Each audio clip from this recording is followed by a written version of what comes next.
Ethan, she wants to go on a family trip this weekend. Liam's voice cut through my concentration as I stared at my laptop. Mia's excited.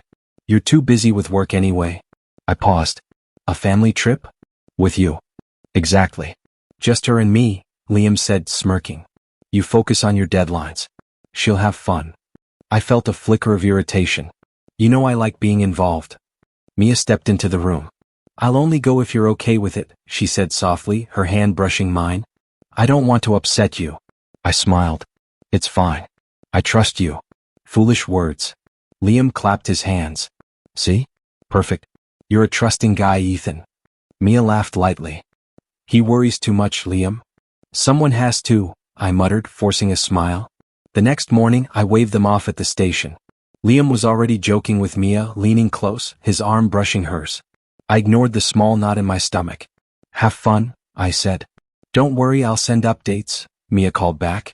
By the first afternoon, my phone buzzed. Was Liam. Selfie. Him and Mia smiling, sunglasses on, ocean behind them.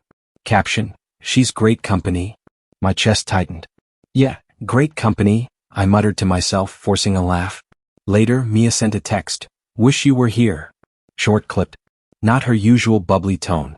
I tried calling. No answer. Hey, she's probably busy, I told myself. Stop overthinking. That night, Liam's next selfie arrived. Him grinning, Mia leaning on his shoulder. Text. Ethan, you're missing the best sunset ever.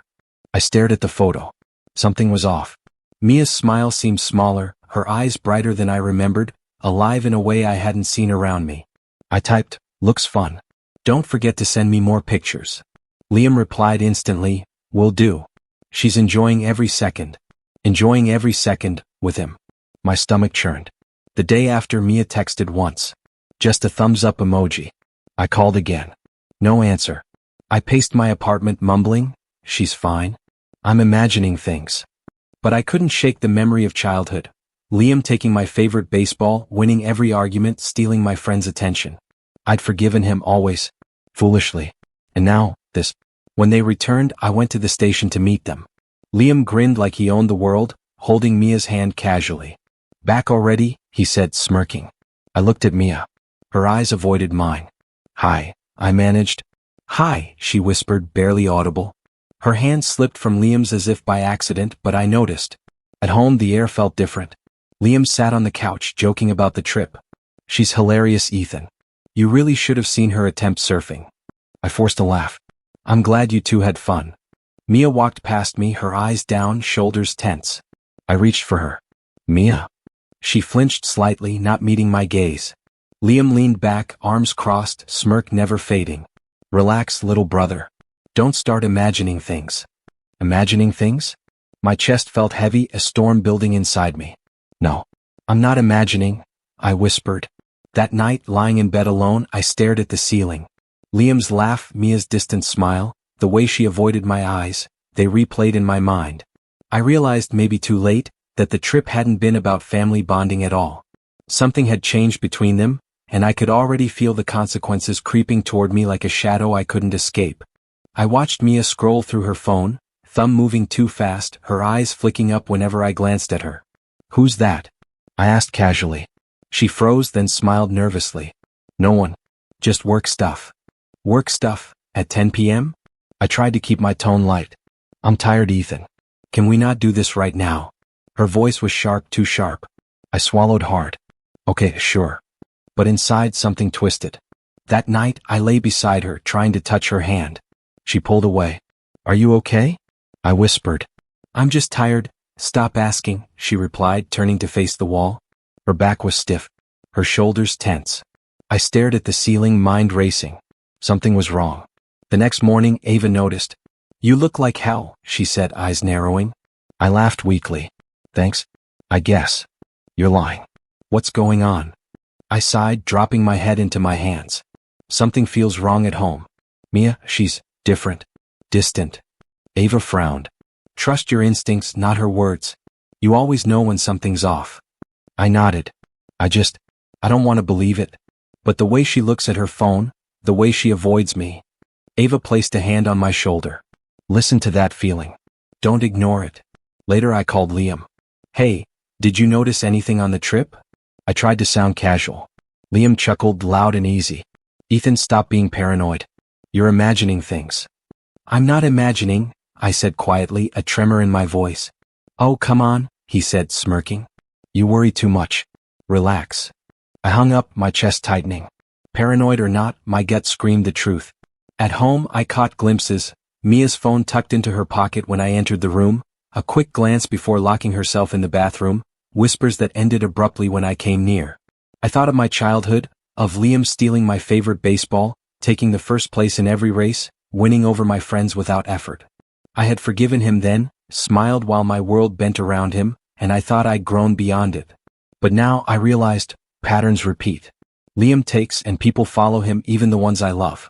Mom, I said that night, trying to make sense of it all, does Liam ever? Is he? Honey, he's harmless. You worry too much. Harmless? I muttered, voice low. Every time, Mom. Every single time he. She waved her hand, dismissive. Don't think like that. Stop making mountains out of molehills. Later, I cornered Dad while he read in the study. Dad, do you think something could be happening? He looked at me, eyes serious. Watch your back, Ethan. He's clever. Don't trust appearances. I swallowed, nodding. His warning was simple but heavy. That night I tried talking to Mia. Dinner? I'm full, she said without looking at me, her phone already in her lap. Can we just sit together for a while? I asked. I'm tired, she replied, voice flat. Go ahead. I felt a pang in my chest. Silence stretched between us like a canyon. Later, in bed, I stared at the ceiling. Liam's laugh, Mia's distant smile, they haunted me. I wanted to trust her, to believe it was nothing, but my gut tightened like iron. I whispered into the dark, I can feel it. I already know, don't I? The bed was cold, her back turned, and my heart cracked just a little more. I knew the truth was waiting, just behind her silence, and I wasn't sure I could face it yet. I was in the kitchen when I heard a gagging sound from the bathroom. Mia? I rushed forward, heart pounding. She leaned over the toilet, face pale. I'm fine, she croaked. I reached for her hand. Here, let me help. Don't, she pushed me away sharply. I need space. Space? I asked, voice tight. I'm trying to help. I said space. Her voice shook, but not with anger, something colder, distant. I stepped back, unsure what to do. She wiped her mouth and turned away. Go make coffee. I'll be fine. I lingered, watching her. My mind raced. Something was off. Later, I went to throw out the trash and froze. A pregnancy test lay crumpled at the bottom. 2 pink lines. My hand shook. I backed up slowly. No, this can't be. Mia? I called gently when she reappeared from the bedroom. Why didn't you tell me? She froze, eyes wide. I didn't know how, she whispered, voice trembling. I swallowed hard and stepped closer. How long? She shook her head. I don't know. I just found out. I pulled her into a hug, forcing a smile. We're going to be okay. This is good news. She stiffened in my arms. I noticed her hands weren't touching me. Her face leaned away. Ethan. I held her tighter. Shoo, it's all right. It's okay. She whispered something I couldn't catch, then pulled back and went to the bedroom, leaving me standing there. The next few days were quiet, colder than normal. She avoided my touch, flinched when I tried to hold her hand, and spent hours on her phone. I called Ava one evening.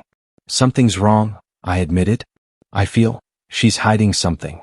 Ethan, Ava said softly, if she's hiding something, you need truth, not hope. Don't ignore your instincts. I want to trust her, I said. I do. But I can't shake this feeling. Trust your gut. You know when something's off. Her words echoed in my mind. That night, I heard her whispering on the phone in the living room. I can't do the test yet, he will find out. My blood froze. I pressed myself against the wall, listening. Her voice was small, scared, but determined. I wanted to burst in, scream, demand the truth. But I stayed quiet, my heart hammering. Mia hung up and went to bed. She lay on her side, facing away, hugging the pillow like a shield. I sat in the dark, staring at her back. I can't believe this, she's keeping something from me, I whispered to myself. The next morning I tried again. Mia, can we talk? I'm busy, she said, eyes glued to her phone. Busy? You've been avoiding me since yesterday. I just need time, she said, voice flat. Time for what? To hide it from me? I bit back the bitterness in my voice. She flinched. It's complicated. I'll tell you when I can. Complicated? I laughed bitterly. This isn't complicated. It's truth. You're scared to give me the truth. She didn't reply. Just sat there, silent, face pale. I sank into the chair, head in my hands. Ava was right, I murmured. If she's hiding something, I need the truth. Not hope. Not excuses. For the first time, fear sank deep into my chest. Not just fear of what she might say, but fear of the life I was living with someone who could lie to me this easily. And worse, the thought that this secret wasn't harmless. I sat there all morning, listening to the faint sound of her breathing, realizing that the person I trusted most in the world was now a stranger. And I didn't know if I would ever know her again. Mia. I want a DNA test, I said, my voice trembling more than I wanted to admit. Her face went pale. What? Do you not trust me? I want proof. I need to know, I said, keeping my tone steady though my chest felt tight. I can't, she stammered, backing away. Not now. Not now. Mia, this isn't a maybe. It's a need, I said firmly. Please just give me your phone for the test appointment. No. You're insane, she yelled, gripping her bag. Why are you doing this? I swallowed hard. Because I have to. I love you, but I need the truth. Her eyes welled up. You don't trust me at all. I do.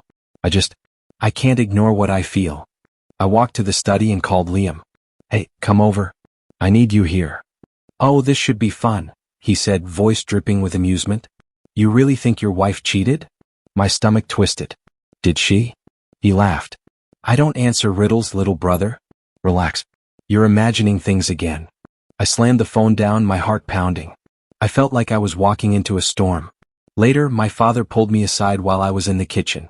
Ask again, he whispered, eyes sharp. Her reaction is your answer.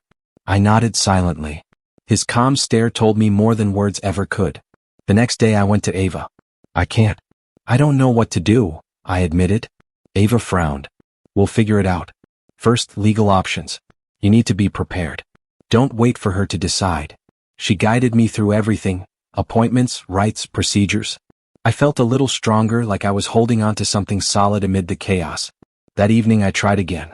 Mia, the DNA test. Please. I feel sick, she interrupted, moving toward the guest room. I can't think about it right now. I followed her. You can't avoid this forever. Please just talk to me. I can't. I said I can't, she shouted, slamming the door. I leaned against the wall, rubbing my face. The house had gone cold, silent, broken. Every corner felt heavier, filled with unspoken tension. Hours later, I sat at the dining table. The chair across from me remained empty. I whispered to myself, this isn't how it's supposed to be. Not with her. I tried calling her into the living room, but she only yelled back, leave me alone. I paced, muttering, I need to know. I need to breathe again. In the quiet, I remembered Ava's words. I had to be prepared. Legal options weren't just paperwork, they were my anchor. I set up the appointment, sent a message she ignored, and waited. Each time she walked past, I saw the fear in her eyes. Each time my chest tightened. When I confronted her again that night, she looked at me with tears. Ethan, why do you hate me? I don't hate you, I said softly. I can't live without knowing the truth. I need it for us, for me. She flinched. I can't. I'm too scared. You're scared, I get it. But hiding won't fix anything, I whispered. You have to face this or we can't move forward. Her shoulders slumped. She muttered, I feel sick again, and retreated to the guest room. I sat on the couch, head in hands. I had to prepare myself. Every moment felt like walking a knife edge. The truth could shatter everything I loved and I knew it. And yet I had to face it. I had to brace myself for the possibility that the baby might not be mine. The house groaned with silence. Every tick of the clock echoed like a judgment. I whispered, I'm ready. I have to be ready. Even if it hurt. Even if it broke me. The doorbell rang, sharp and unexpected. I opened it to see Lucas and Daniel, their expressions serious. Ethan, we need to tell you something, Lucas said. What is it? I asked, unease crawling up my spine. Daniel spoke first. We saw Liam, with Mia, at a hotel. 2 weeks after the trip. My stomach dropped. What do you mean? Lucas swallowed. They weren't just talking. They were together. I felt the room spin. No, that's impossible. You're lying. Daniel shook his head. We swear. We saw them. You deserve to know. I slammed the door behind them, hands shaking. Mia. I shouted, voice cracking.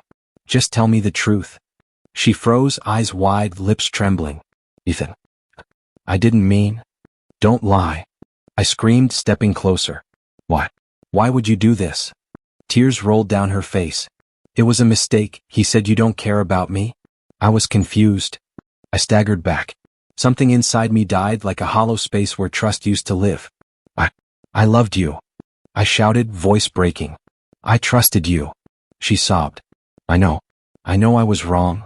I turned toward Liam, who was leaning casually against the wall, arms crossed. You, I said, voice low. He shrugged, smirk never fading. She came to me. Not my fault. The words were poison.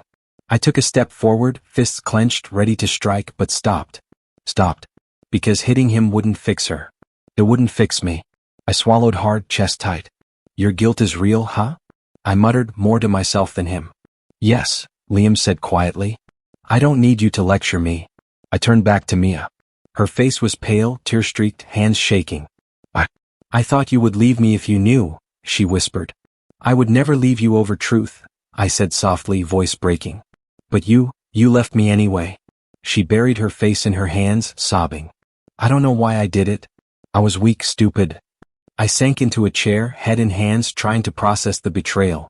My world collapsed in fragments around me, everything I knew twisted into pain.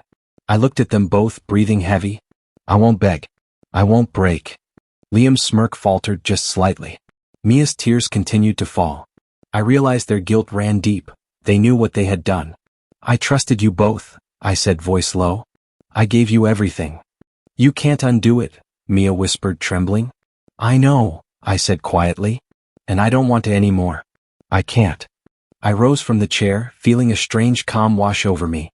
The anger, the betrayal, it was there, but it no longer controlled me. I have to go, I said. I need to think. I need to breathe. Mia reached for me, but I gently stepped back. Don't touch me yet. I can't, not now. Liam shifted uncomfortably. Ethan. Don't, I said sharply. Not another word. I walked out the front door, the evening air sharp against my skin. Each step felt heavy and light at the same time. Heavy with the weight of everything lost, light with the realization that I still had myself. I whispered into the wind, I will rise. I will not beg. I will not break. For the first time since discovering their betrayal, I felt a flicker of control. The storm was still inside me, yes, but now I was steering it, not drowning in it. I passed the garden, remembering childhood days Liam had ruined, realizing this time I wouldn't be defeated. The city lights flickered ahead, distant but constant. My future stretched before me, uncertain but mine. And I knew with quiet certainty that whatever happened next, I would face it on my own terms. I whispered one last time, almost to myself, I lost everything, but somehow I still have me. I walked away from the house, from them, from the lies, promising myself that I would rise, stronger, wiser, unbroken. The day I moved into the small apartment, my mother followed me, tears streaking her face. Ethan. I failed you, she said, voice trembling. I should have seen it coming. Mom, stop, I said gently, lifting her hands. This isn't your fault. Her shoulders shook. I let him manipulate everything. I know, I said softly. But I'm fine. I'm taking care of myself now. My father appeared in the doorway, holding a folder of documents. His eyes met mine briefly, then turned cold. Liam, he said, voice sharp, your jealousy will destroy you if you don't control it. Liam smirked. I'm fine. Don't lecture me. You're ruining lives, Dad snapped. You'll regret it when everyone walks away. Liam shrugged, looking bored. If they walk away, that's their choice. I left them there, chest heavy, and closed the door behind me. Later, Ava called. How's the new place? Quieter, I said. Still feels empty. You're stronger than you think, she said softly. This isn't your failure. It's their weakness. Don't forget that. I let her words sink in. Her voice was steady, a lifeline I clung to. Meanwhile, the news I was getting about Mia didn't help. Her pregnancy had complications. She sent messages that made my chest twist. Please talk to me. I'm scared, one read. I stared at the screen, thumb hovering over the reply button. I didn't respond. Another came, I need you. I don't know what to do. I threw the phone on the couch. Let her figure it out. I wasn't hers to fix anymore. Rumors reached me soon after. Liam was seen with another woman, smiling, holding hands, pretending like nothing had happened. My jaw clenched. Karma was creeping in slow but sure. I took a deep breath, focusing on myself. Work became my anchor. I buried myself in deadlines, projects, and meetings. Ethan, you okay? Ava asked during lunch one day. I'm better, I said, lifting my head. I'm not broken anymore. Just healing. You deserve that, she said. You're finally seeing clearly. I nodded, walking out of the office toward the gym. The weights felt heavy at first, muscles tight with tension. But with each set, each rep, I felt stronger, lighter, more myself.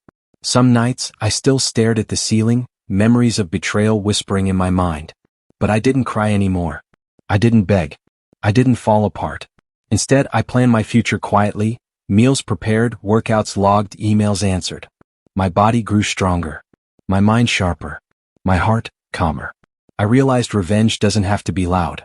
It doesn't have to be dramatic. Sometimes, revenge is walking away while letting the universe deal the consequences. I watched Liam's name pop up in messages from mutual friends. He was losing influence, respect, and attention. The same manipulations he used on me were backfiring. Mia's messages slowed. I'm worried, she wrote. I didn't mean for this to happen. I ignored them. My life was moving forward, slowly, deliberately. My focus was myself, not the chaos they had created. Each day I felt more in control. Each night I slept without fear or tears. I even laughed sometimes quietly when I remembered how I had worried for nothing. I called Ava one evening. I feel like myself again, I said, voice low but steady. That's because you are, she said warmly. You took your power back. That's all that matters. I hung up and looked out the window at the city lights, distant but alive. For the first time since the betrayal, I felt calm, untouchable in my own way. Revenge wasn't about punishment. It was about survival, about regaining my life, about letting them drown in their own mistakes while I healed. I smiled faintly, fist unclenching. The storm had passed and I was standing in the sunlight, finally ready to live again. I was finishing some work when Ava called. Ethan, you should see the news. What happened? I asked, uneasy. Liam, there's a scandal at his company. His reputation is collapsing. Everyone's talking. I froze. Scandal? Yes, she said softly. Emails leaked, deals he manipulated, it's everywhere. People are turning against him. I leaned back, heart racing. Karma had a strange way of balancing things. Later that day my phone buzzed. Mia's name lit up the screen.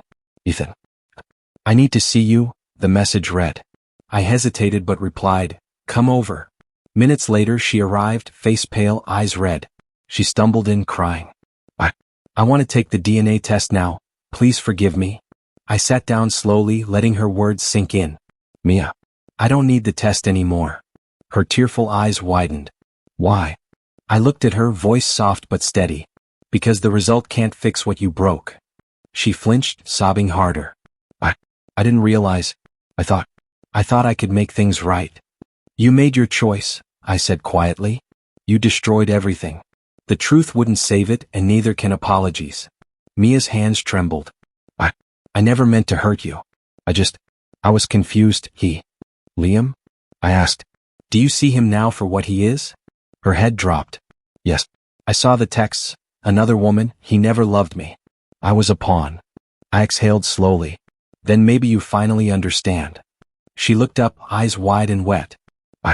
I ruined us for nothing. You did, I said softly, voice breaking. But you'll learn from this. I hope you do. The air felt heavy. Suddenly the door slammed open. Liam stormed in, face red, fists clenched. You think you can just take her back? She's mine, he shouted. I stood, voice low. Not anymore. She was never yours to take. He lunged and I instinctively raised my hands, ready to strike, but before anything happened, my father appeared. Liam. Dad shouted, grabbing him by the shoulders. Get out. You're done here. Liam struggled, but Dad's grip was iron. You destroyed what you touched and now it's over. Leave. With a final glare at me and Mia, Liam was thrown out, slamming the door behind him. Silence fell. I sank back into the couch, heart still racing. It's over, I whispered. Mia sat beside me, hands shaking. I can't believe it, she murmured, tears streaming. It's real, I said quietly. Everything you tried to take from me, it's gone from your hands. Karma arrived, and it didn't miss. Her face crumpled. I lost everything. I destroyed us for nothing. And him? She shivered. Liam, he lied, he used me. I nodded slowly. Yes. And now you finally see what I've known all along. He was never worthy, and neither were the choices you made with him. Mia sobbed into her hands. I'm sorry. I should have listened. I should have stayed with you. You're learning now, I said softly. Pain teaches, but forgiveness isn't mine to give anymore. You have to live with what you've done. The house felt lighter, almost empty, but in that emptiness I felt a strange relief. The chaos, the lies, the betrayals, they had no hold over me anymore. I glanced at Mia one last time. I hope you never forget this. It's a lesson you'll carry forever. She nodded, trembling. I won't. I promise. I stood and walked toward the window, looking out at the city. Liam's empire was crumbling. Mia had faced her truth. I had my life back, unbroken, free from the shadows they tried to cast over me. The storm had passed, but its lessons remained. And I realized finally that I didn't need vengeance anymore. I had survived. I had risen. Karma didn't need my help. It arrived on its own. And it was perfect. Months passed and slowly the world stopped spinning. The apartment felt lighter. My mornings no longer started with dread. Ava called one afternoon. Hey, a lunch? Sure, I said, smiling softly. I think I'm ready to be around people again. She laughed lightly. You've changed, you know. You're calmer. Stronger. I feel stronger, I admitted. Not perfect, but alive again. We met at the small cafe downtown. The conversation flowed easily, comfortable like a soft blanket. You know, Ava said, stirring her coffee, you've really learned to breathe again. To trust yourself again. I looked out the window.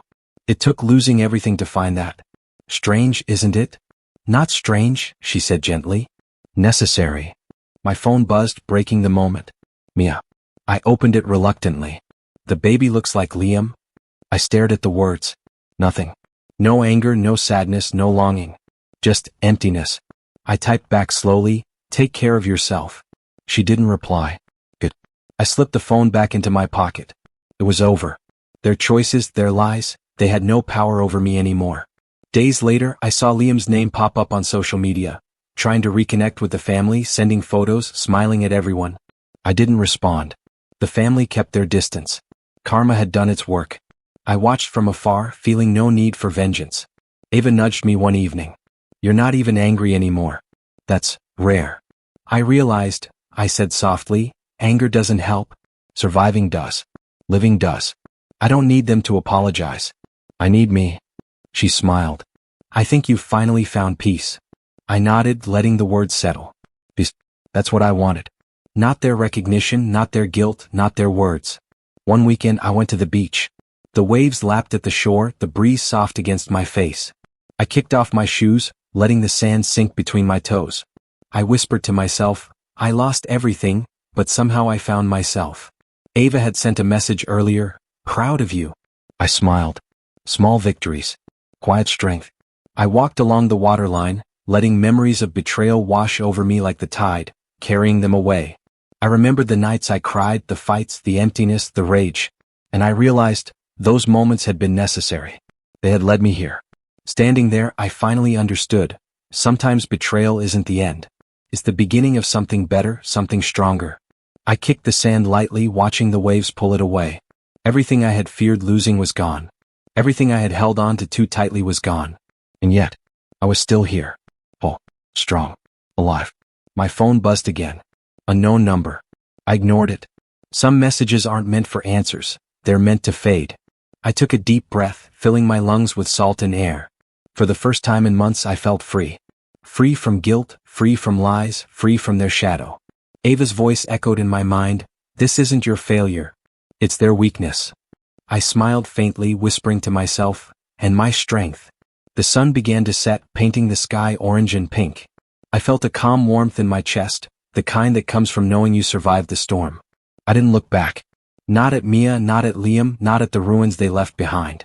I walked forward, steps steady, eyes on the horizon. A new chapter awaited. One I would write myself. The waves whispered their rhythm, steady, endless, and I realized life goes on whether we're ready or not. I breathed in deeply, exhaled, and with that I walked into my future. Stronger, wiser, free.